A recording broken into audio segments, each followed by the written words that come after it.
பிரியவர் sir, with your permission, super ஸ்டாரா இன்னைக்கு இந்த இடத்துல இந்தியா ஃபுல்லா இருக்கிற எல்லாரும் திரும்பி பார்க்குற ஒரு உயரத்துல இருக்கிறதுக்கு காரணம் கடவுளா, திறமையா, அதிர்ஷ்டமா? டெஃபினட்டா கடவுளோட அனுகிரகம் தான். பட் பெங்களூர்ல ஏதோ ஒரு மூலையில பஸ் கண்டக்டரா இருந்த சிவாஜி ராவ் மெட்ராஸ்க்கு வந்து ஸ்டூடியோ கதவை ஏறி தட்டினாரே, அது அவருடைய முயற்சி. தன்னாலேயும் எல்லாம் பண்ண முடியும்னு நம்பினாரே, அது அவருடைய நம்பிக்கை. தனக்கு கிடைச்ச வாய்ப்பை மிஸ் பண்ணிடக்கூடாது, எப்படியாவது பண்ணணும்னு போராடினாரே, அது அவருடைய உழைப்பு.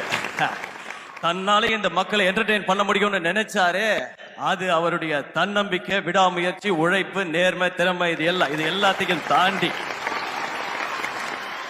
இந்த மக்கள் அவருக்கு கொடுத்த அன்பு, அது அவர் செஞ்ச பாக்கியம். இப்படிதான் தலைவர் சொல்லியிருப்பாரு. எச்சச்ச எச்சச்ச கச்சச்ச கச்சச்சா.